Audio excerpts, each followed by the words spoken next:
Hey guys, it's Carlos from Spark. I had a question from a training partner a little while ago. I gave him some advice on the mat on how to handle this injury, and I figured there are a lot of jiu-jitsu players and grapplers who might be struggling with the same thing. It's a strain or an injury of the triangular fibrocartilage complex, or in physical therapy terms, just this TFCC.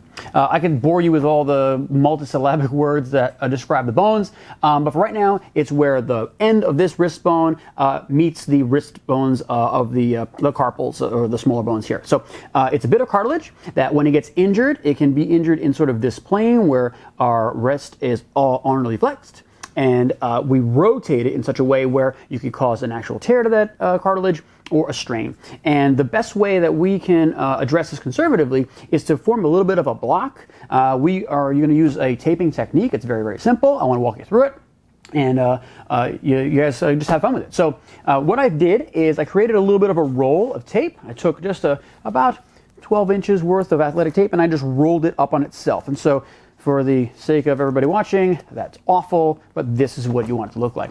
I like having it inside out as well because it allows me to place it right where the ulna and those wrist bones meet. So I can actually give myself some ulnar deviation. And now what I'm going to do is I'm going to lock it in. So I've prepared some other strips of tape.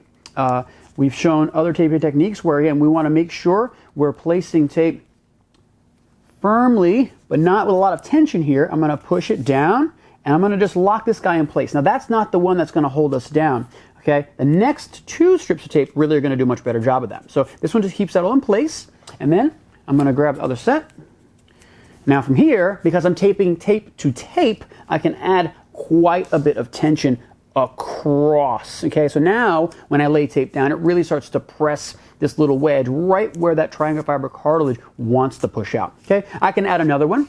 And I could definitely do this much more neatly, but you guys get the idea. Here, number one, you're going to get a little bit less ulnar deviation, okay, which is going to protect that area, but it's also going to provide some compression to allow that healing structure to just knit up nice, allow you to keep training, and limit some of the pain that you might be experiencing. So this is for TFCC injuries. There's a lot of little doohickeys you can buy, but this is the easiest, probably one of the most elegant ways to treat it yourself and stay on the mat.